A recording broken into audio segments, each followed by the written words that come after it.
तो hi friends, good morning है आप सभी का। देखिए, यह वीडियो यूनिवर्सिटी में नॉन टीचिंग जो स्टाफ होते हैं, ठीक है, जैसे क्लर्क हो गया, अकाउंटेंट हो गए, लैब इंस्ट्रक्टर हो गए, तो जितने भी प्रकार के पोस्ट रहते हैं यूनिवर्सिटी में नॉन टीचिंग स्टाफ, ठीक है, यानी कि जो पढ़ाने का काम नहीं बल्कि ऑफिस को मैनेजमेंट करने का काम करते हैं, उनमें झारखंड में बहुत अरसे से वैकेंसीज नहीं आए हैं। ठीक है, अब वैकेंसीज आएगी तो सिलेक्शन प्रोसेस कैसा होगा, प्रमोशन कैसा होगा, सैलरी स्ट्रक्चर क्या रहेगा उनका, ठीक है, ये सारी बातें यहाँ पे मेंशन की गई है इस नियमावली में, तो हम लोग उसी को जानने वाले हैं। ठीक है, और इसमें कौन कौन से पोस्ट रहेंगे तो ये सारी चीज़ें हम लोग जानेंगे। कितना सैलरी मिलेगा, एग्जाम का पैटर्न क्या रहेगा, एग्जाम कौन कंडक्ट करवाएगी, ठीक है, ये सारी चीज़ें हम लोग जानेंगे। तो चलिए सबसे पहले जानते हैं कौन कौन सा पोस्ट रहेगा। पहला है LDC, लोअर डिवीजन क्लर्क, ठीक है। दूसरा है UDC, नेक्स्ट है office assistant, head clerk, junior accountant, ठीक है, असिस्टेंट अकाउंटेंट, डेप्यूटी अकाउंटेंट, फिर है हमारा अकाउंटेंट, लैब इंस्ट्रक्टर। आगे देख लेते हैं तो फिर आता है हमारा assistant lab instructor, deputy lab instructor, उसके बाद लैब इंस्ट्रक्टर, ठीक है, फिर junior physical training instructor. Okay, तो इस तरह से बहुत सारे पोस्ट हैं, एक एक करके बताएंगे तो लेट हो जाएगा। फिर लाइब्रेरी का है। चलिए शुरू से हम लोग जानते हैं डिटेल में कि क्या है ये सारी चीज़ें। और मेरी मम्मी बुला रही है, आज थोड़ा फीवर आ गया है तो टाइम क्या बताएं, बोलने में भी दिक्कत हो रहा है। देखिए, झारखंड सरकार उच्च एवं तकनीकी शिक्षा विभाग यानी कि higher and technical education department, ठीक है, और यह जो है 21/7/2024 को बना था, मतलब साइन वगैरह हुआ था और अपलोड हुआ है 2025 में। ठीक है, और भारतीय प्रशासनिक सेवा प्रेषक है, IAS ऑफिसर है, ठीक है, रामनिवास यादव।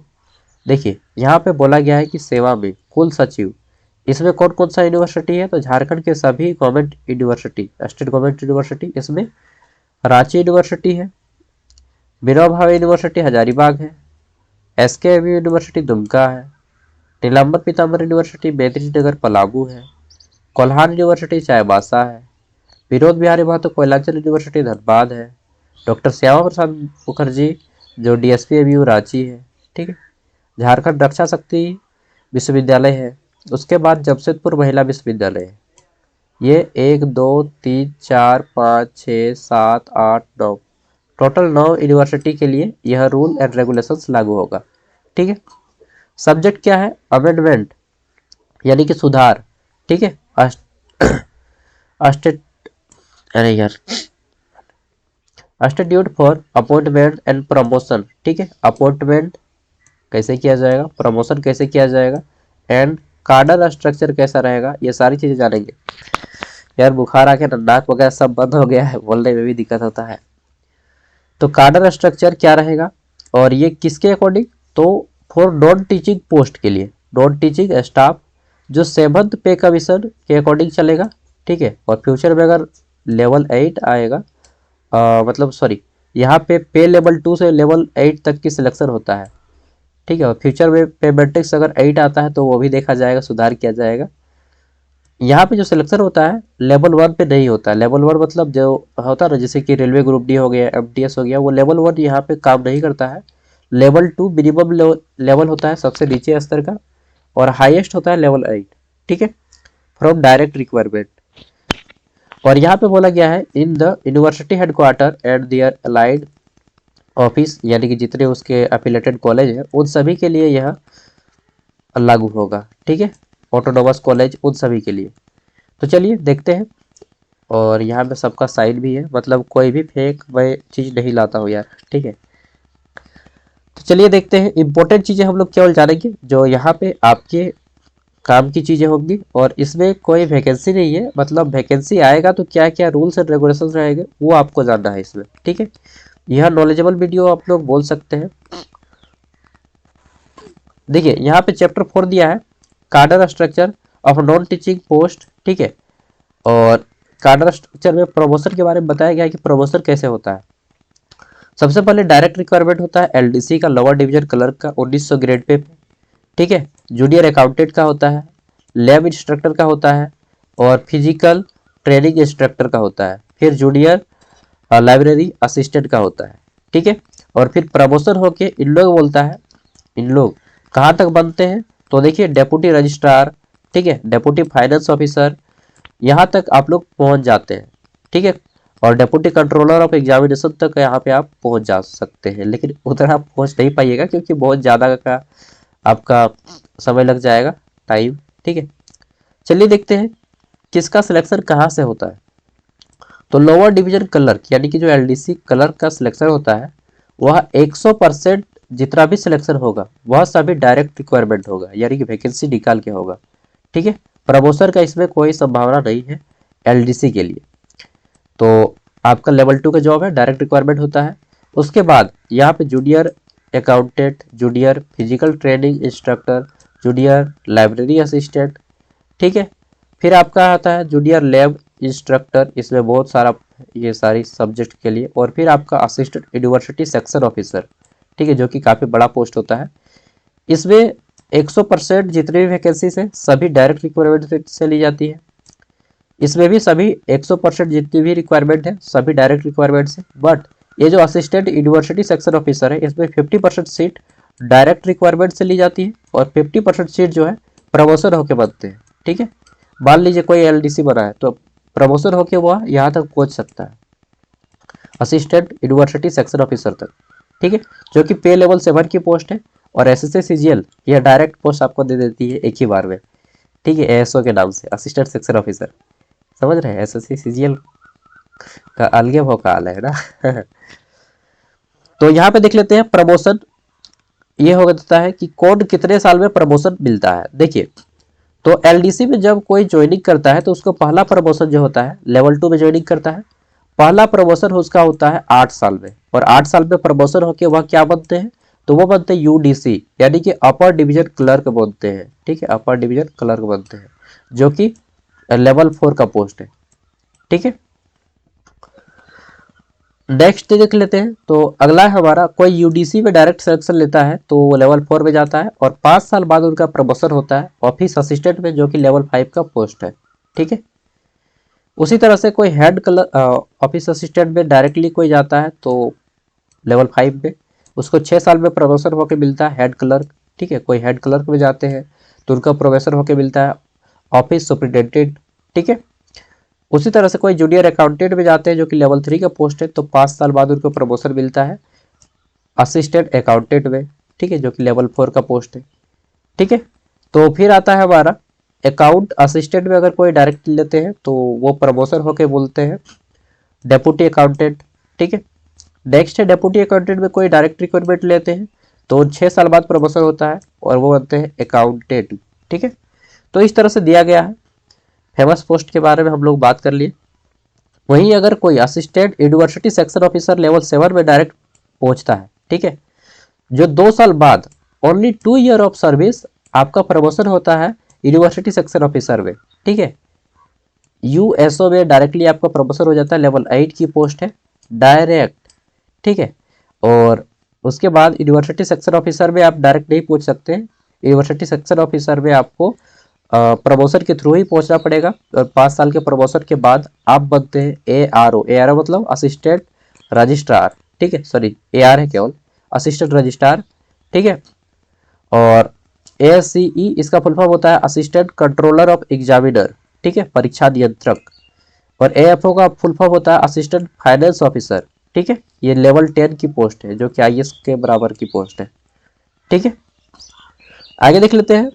तो यहाँ पे बोला गया है कि eligibility for LDE for post of AUSO, ठीक है। और यहाँ पे बोला गया है कि 15 year of service in establish कार्डर 12 ईयर, इसको समझने की जरूरत नहीं है। इंपॉर्टेंट चीज जानते हैं। अब हमारा इंपॉर्टेंट सबसे ज़्यादा चीज़ है कि कौन किस पोस्ट के लिए क्या एलिजिबिलिटी क्राइटेरिया रखा गया है, यानी कि अगर फ्यूचर में वैकेंसी आता है तो किस पोस्ट में कितना क्वालिफिकेशन डिमांड किया जाएगा, ठीक है। पहला पोस्ट है हमारा लोअर डिवीजन क्लर्क यानी कि एलडीसी, लेवल 2 की पोस्ट है, ग्रुप सी का पोस्ट है, डायरेक्ट रिक्वायरमेंट होगा। क्वालिफिकेशन जो मांगा गया है इसमें 21 साल उम्र होनी चाहिए, ठीक है। साथ में यहाँ पे बोला गया है कि आप बैचलर डिग्री आता हो, ठीक है। बैचलर डिग्री मतलब आप ग्रेजुएट हो, ठीक है, और आपको कंप्यूटर का नॉलेज हो, ठीक है। एग्जाम रिटर्न एग्जाम होता है, और पीरियड ऑफ प्रोबेशन मतलब 2 साल के आपको प्रोबेशन पे रखा जाएगा, ठीक है। उसके बाद फिर आपको परमानेंट किया जाएगा। यूनिवर्सिटी में कहीं भी जाइए 2 साल का प्रोबेशन पीरियड होता है। प्रोबेशन मतलब समझ लीजिए कि 2 साल का ट्रेनिंग टाइप चल रहा है आपका, ठीक है।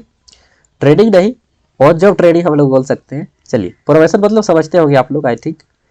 नेक्स्ट है हमारा requirement and promotion on the post of upper division clerk, यानी कि यूडीसी, ठीक है। यूडीसी अगर आप बनना चाहते हैं तो इसके लिए क्वालिफिकेशन क्या चाहिए, तो लेवल 4 की पोस्ट है, ग्रुप सी की पोस्ट है, और इसके लिए क्वालिफिकेशन बताया गया है। कहाँ बताया गया है जी, यहाँ पे कहाँ है, 3 number 4 number point, vacancy based promotion lower division. देखिए, यूडीसी का वैकेंसी नहीं आएगा, अपर डिवीजन क्लर्क का वैकेंसी नहीं आएगा, ये प्रमोशन होके ही आपको बनना पड़ेगा, ठीक है। यूडीसी अपर डिवीजन क्लर्क का वैकेंसी नहीं आएगा, प्रमोशन लिखा है, दैट मीन्स आपको प्रमोशन होके ही लेना पड़ेगा। 6 साल का एक्सपीरियंस, 6 साल काम कीजिएगा यूडीसी में, ऑटोमेटिकली आप अपर डिवीजन क्लर्क बन जाइएगा, ठीक है। वहीं पे ऑफिस असिस्टेंट की बात करते हैं तो ऑफिस असिस्टेंट लेवल 5 की पोस्ट है, ग्रुप सी, और यहाँ पे ऑफिस असिस्टेंट भी आप प्रमोशन होके ही बनते हैं, डायरेक्ट कोई रिक्वायरमेंट नहीं आएगा ऑफिस असिस्टेंट का, ठीक है। हेड क्लर्क लेवल 6 की पोस्ट है, ठीक है, और यहाँ पर भी आपको डायरेक्ट प्रमोशन मिलता है, मतलब प्रमोशन मिलता है, डायरेक्ट रिक्वायरमेंट कोई भी वैकेंसी नहीं आती है, ठीक है। एक बार देख लिए, एक बार अगर कोई यूडीसी में चला जाता है, सॉरी एलडीसी में चला जाता है, लोअर डिवीजन क्लर्क में, तो वो कहाँ तक प्रमोशन ले सकता है देखिए, ठीक है। उसके बाद आता है ऑफिस सुपरिटेंडेंट, जो कि प्रमोशन होके ही बनिएगा, डायरेक्ट रिक्वायरमेंट इसके लिए नहीं आएगा, ठीक है, प्रमोशन लिखा है। नेक्स्ट आता है हमारा यहाँ पे जूनियर अकाउंटेंट, इसका वैकेंसी आता है, ठीक है। जूनियर अकाउंटेंट जो कि लेवल 3 की पोस्ट है, ग्रुप सी, और यहाँ पे बोला गया है कि इसका डायरेक्ट रिक्वायरमेंट होगा, यानी कि इसके लिए बहाली ली जाती है, ठीक है। कम से कम उम्र 21 साल चाहिए, और यहाँ पे बोला गया है कि आपका बैचलर डिग्री होना चाहिए, किसमें से, या तो कॉमर्स हो, या फिर मैथ हो, या फिर स्टैटिक्स हो, ठीक है, या फिर इकोनॉमिक्स, ठीक है, economics with mathematics as a subject at 12th level. अगर आपका 12th में इकोनॉमिक्स और मैथमेटिक्स है तब भी आप अप्लाई कर पाएंगे, अगर आप ग्रेजुएट है तो, ठीक है। या फिर बिजनेस एडमिनिस्ट्रेशन, जिसको हम लोग बिजनेस एडमिनिस्ट्रेशन बीबीए क्या बोलते थे, बीटीएस, बीएसटी ना, बीएसटी, ठीक है। बिजनेस स्टडीज या business administration with mathematics as a subject 12th, जो कि अक्सर कॉमर्स के कैंडिडेट रखते हैं, तो वो भी रहेगा, तब भी आप इसमें अप्लाई कर पाएंगे, ठीक है, चाहे आप ग्रेजुएशन किसी से भी किए हो। इसके साथ ही आपको नॉलेज होना चाहिए कंप्यूटर का, टेली का नॉलेज होना चाहिए, ठीक है। सॉफ्टवेयर का, अकाउंटिंग सॉफ्टवेयर वही टेली होता है, ठीक है। और नॉलेज ऑफ गवर्नमेंट स्टेटस, इसमें क्या आता है यार, सॉरी स्टेटस मालूम नहीं है इसके बारे में, ठीक है जी, मतलब सरकारी कामकाज का नॉलेज होना चाहिए। रिटन एग्जाम होता है, और 2 साल का प्रोबेशन पीरियड होता है, उसके बाद आपका सिलेक्शन होता है, ठीक है। देन आप असिस्टेंट अकाउंटेंट बनते हैं प्रमोशन से, ठीक है। फिर आपका आता है डेप्यूटी अकाउंटेंट, वो भी प्रमोशन के ही थ्रू बनते हैं, डायरेक्ट रिक्वायरमेंट कोई नहीं होता है, ठीक है। अकाउंटेंट भी बनते हैं आप प्रमोशन से, ठीक है। नेक्स्ट आता है आपका यहाँ पे अकाउंट ऑफिसर, ये भी आपका प्रमोशन होके ही बना जाता है, ठीक है। फिर देख लेते हैं तो लैब इंस्ट्रक्टर, ये आपका डायरेक्ट रिक्वायरमेंट आता है, लैब इंस्ट्रक्टर का ग्रुप सी की पोस्ट है, लेवल 3 की, उम्र कम से कम 21 साल होना चाहिए। क्वालिफिकेशन आपका जो है बोला गया है कि बैचलर डिग्री होना चाहिए, किसमें, तो इनमें से किसी एक में, इंस्टीट्यूट रिलेवेंट सब्जेक्ट, जिसमें आता है बीसीए यानी कि बैचलर इन कंप्यूटर एप्लीकेशन, या फिर बीएससी आईटी, ठीक है, या फिर डिप्लोमा, ठीक है, 55% marks in relevant engineering discipline, 3 year duration, मतलब कोई 3 साल का पॉलिटेक्निक किया है तो वो भी अप्लाई कर पाएगा, अगर कंप्यूटर साइंस लेके किए हैं तो, ठीक है। और नॉलेज होना चाहिए कंप्यूटर प्रोफिशिएंसी का और लेबोरेटरी का। रिटन एग्जाम के थ्रू इसका सिलेक्शन होता है, ठीक है। आगे देख लेते हैं तो इसका फिर आपका प्रमोशन हो के आप असिस्टेंट लैब इंस्ट्रक्टर बनते हैं, ओके, फिर डिप्यूटी लैब इंस्ट्रक्टर बनते हैं, उसके बाद आता है लैब इंस्ट्रक्टर, प्रमोशन है के ही बनते हैं, लेवल 6 का पोस्ट है, काफ़ी बड़ा पोस्ट है। फिर आता है लैब सुपरिटेंडेंट, लेवल 8 का पोस्ट है, प्रमोशन होकर बना जाता है, ठीक है। उसके बाद एक पोस्ट आता है जूनियर फिजिकल ट्रेनिंग इंस्ट्रक्टर, ठीक है। फिजिकल ट्रेनिंग मतलब क्या, पीटी टीचर। इसमें आपका लेवल 3 का पोस्ट है और इसमें आपको डायरेक्ट रिक्वायरमेंट दिया जाता है, ठीक है। इसमें बोला गया है कि आप बीपी एड करे हो, अगर आप बीपी एड किए होते हैं, ठीक है, फिजिकल एजुकेशन में बैचलर डिग्री का कोर्स किए हैं, ठीक है, या फिर डीपीएड भी किए, डिप्लोमा भी किए हैं, ठीक है, तब भी आप इसके लिए एलिजिबल है, तब भी आप इसके लिए एलिजिबल है अप्लाई करने के लिए, ठीक है। और कोई बैचलर कोर्स किया है, ठीक है, और कोई नेशनल लेवल का स्पोर्ट है, नेशनल लेवल का स्पोर्ट है, और कोई ग्रेजुएट है, नेशनल लेवल का स्पोर्ट है, तो उसको ये सब डिग्री की आवश्यकता नहीं है, वो डायरेक्टली अप्लाई कर सकता है, ठीक है। हालांकि ये सब सब जो है ना, क्या होता है मालूम है ना अभी बताऊंगा तो थोड़ा सा बोलिएगा कि फालतू है, फिर मतलब इसका सिलेक्शन प्रोसेस कौन करेगा मालूम है। चलिए अब मैं सिलेक्शन प्रोसेस के ऊपर बात करता हूँ, ये सारी चीजें बहुत जान लिए। सिलेक्शन प्रोसेस इसका 3 जगह से होता है, जी हाँ। कौन कौन, अनुमान लगाइए, चलिए बताते हैं। उसके बाद एग्जाम के बारे में बताएंगे कि एग्जाम कैसा होता है। सिलेक्शन प्रोसेस इसका 3 आदमी करता है, 3 आदमी नहीं, 3 संस्था, ठीक है। एक ये खच्चर, ठीक है जिसका नाम भी लेने का मन नहीं करता है। दूसरा यूनिवर्सिटी डिपार्टमेंट करती है अपनी ओर से, यूनिवर्सिटी डिपार्टमेंट, ठीक है, जो यूनिवर्सिटी में वैकेंसी खाली है तो वो अपनी ओर से भी वो रिक्वायरमेंट कर सकती है। तीसरा कौन करती है, चांसलर पोर्टल, चांसलर पोर्टल, ठीक है। तो ये 3 जगह से वैकेंसी निकाली जाती है, लेकिन जो सबसे ज़्यादा वैल्यू होते हैं वह इसके द्वारा जो सिलेक्शन प्रोसेस होता है जेएसएससी के द्वारा, उसका सिलेक्शन प्रोसेस सबसे ज़्यादा वैलिड होता है, ठीक है, ऐसा माना जाता है। लेकिन हम सब मानते हैं कि इसका सिलेक्शन प्रोसेस सबसे ज़्यादा अनवैलिड होता है, ठीक है। देखिए गवर्नमेंट ने जेएसएससी को बनाया इसके लिए ताकि यह राज्य में सिलेक्शन करके दे सके, लेकिन यह क्या करके देता है से आप सब जानते ही है ना। तो जब भी आएगा रिक्वायरमेंट, ये कुछ देखिए रूल्स है यहाँ पे कि इनका जो एग्जाम होगा वो कुछ इस टाइप से होगा। जैसे यहाँ पे दिया गया है कि डायरेक्ट रिक्वायरमेंट जो एग्जाम होगा वह जैसे एलडीसी की बात करें, चाहे जूनियर अकाउंटेंट का बात करें, चाहे लेबोरेटरी इंस्ट्रक्टर का बात करें, चाहे फिजिकल ट्रेनिंग इंस्ट्रक्टर या जूनियर लाइब्रेरी असिस्टेंट का, ठीक है, इन सभी का जो एग्जाम होगा 2 पेपर होगा। पहला पेपर रहेगा पेपर 1, पेपर 1 जो रहेगा आपका यह 150 मार्क्स का रहेगा, प्रत्येक क्वेश्चन 2 नंबर का रहेगा, ठीक है। 150 नंबर, 150 क्वेश्चन आएंगे, प्रत्येक क्वेश्चन 2 नंबर का, टाइमिंग 3 घंटा, ठीक है। उसके बाद पेपर 2 रहेगा जो कि 100 मार्क्स का रहेगा, प्रत्येक क्वेश्चन 2 नंबर का, ठीक है, 2 घंटा टाइमिंग दिया जाएगा, यानी कि कुल 5 घंटा का एग्जाम होगा, ठीक है। और यहाँ पे 500 नंबर का एग्जाम होगा, ओके, 500 नंबर का एग्जाम होता है, 5 घंटा का एग्जाम होता है। वहीं पे देख लेते हैं तो टेस्ट जो क्या होता है पेपर 1 में। तो पेपर 1 जो है आपका देखिए इसमें रहता है सबका cover, GK 30 marks, reasoning 30 marks, math 30 marks, Hindi का 30 मार्क्स, इंग्लिश का 30 मार्क्स, ठीक है। 5 सेक्शन में बांटा गया है, 30-30 करके, 3×5=15, यानी कि 150, ओके। पेपर 2 सबका अलग अलग रहता है। जैसे पेपर 2 एलडीसी की बात करें तो इसमें डेटा एनालिसिस का रहेगा एंड एंटरप्रेन्योरशिप, ठीक है, और कंप्यूटर लिटरेसी का क्वेश्चन रहेगा, मतलब कंप्यूटर से 50 क्वेश्चन रहेंगे और डेटा एनालिसिस के 50 क्वेश्चन रहेंगे, ठीक है, पेपर 2 का इनका। अकाउंटेंट का फिर अलग रहता है, इनमें अकाउंटेंट से जुड़े, टैली से जुड़े क्वेश्चन रहते हैं, और कंप्यूटर से जुड़े 50, टैली से 75 और कंप्यूटर से 25 क्वेश्चन।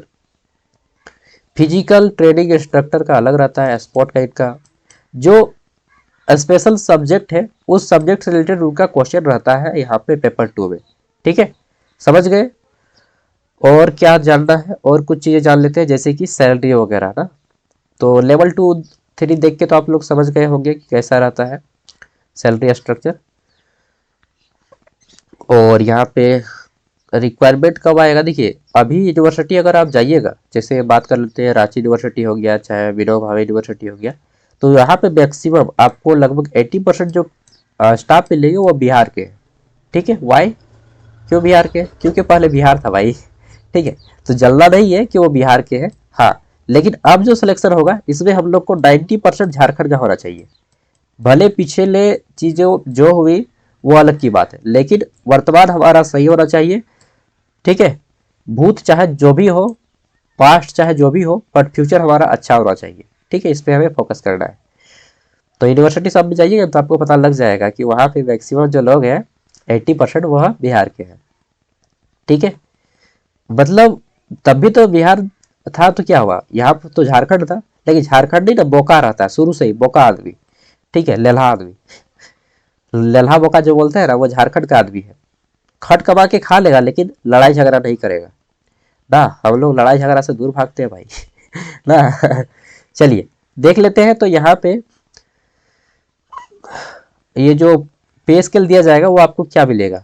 ठीक है, तो देखिए ये आपका कहाँ गया यार, कौन सा पोस्ट है, प्लस 1 मिनट ज़्यादा पार कर दिए। ठीक है, ज़्यादा पार कर दिए हम, सबको मालूम चल ही गया है कि सैलरी क्या रहता है। फिर भी देख लीजिए, मतलब सैलरी अच्छा खासा रहता है और वर्किंग टाइम भी इनका अच्छा रहता है। ठीक है, और आपको हॉस्टल वगैरह, मतलब हॉस्टल बोलते हैं क्वार्टर वगैरह भी मिलता है। सिलेक्शन प्रोसेस में ही सबसे ज़्यादा प्रॉब्लम है कि सिलेक्शन प्रोसेस जो होता है इनका ये बहुत कचरा है। ठीक है, यूनिवर्सिटीज़ में बहुत ज़्यादा पोस्ट खाली है दोस्तों, सच बताओ तो मतलब इतना ज़्यादा खाली है ना कि अगर भर दिया जाए ना तब ही आपका यूनिवर्सिटी प्रॉपरली वर्क कर पाएगा, अदरवाइज प्रॉपर वर्क नहीं करेगा। ठीक है, नहीं मिल पाया, कोई बात नहीं, चलिए छोड़िए। ठीक है, तो ये है सिलेक्शन प्रोसेस के बाद आपका जो होता है प्रमोशन, वो किस टाइप से होता है वो यहाँ पे आप चाहे तो देख सकते हैं। ठीक है, और ये पीडीएफ मैं आपके साथ शेयर नहीं करूँगा, क्यों, बिकॉज कुछ प्राइवेसी है अपना भी। ठीक है, हर पीडीएफ को मैं आपके साथ शेयर नहीं कर सकता, समझिए इस बात को। ठीक है, चलिए मिलते हैं नेक्स्ट वीडियो में। और ये जो है पूरी तरह से विश्वसनीय है, मतलब कि एक तरह से 100% है, इसी तरह से आपका सिलेक्शन प्रोसेस किया जाएगा। ठीक है, 19,900 रुपया रहेगा स्टार्टिंग, 19,900 रुपया। इसमें आपका डीए बनेगा, मैं बता देता हूँ, डीए 20,000 मान के चलिए इसको 20,000। ठीक है, इसमें डीए जोड़ लीजिए 50%, यानी कि 10,000 डीए रहेगा आपका, 30,000 हो गया। ठीक है, इसके बाद एचआरए आपको दिया जाएगा लगभग 18%। ठीक है, तो इसको भी 20% मान के चलिए। एचआरए के साथ और भी अलाउंसेस है ना, तो उसको 20% मान लीजिए।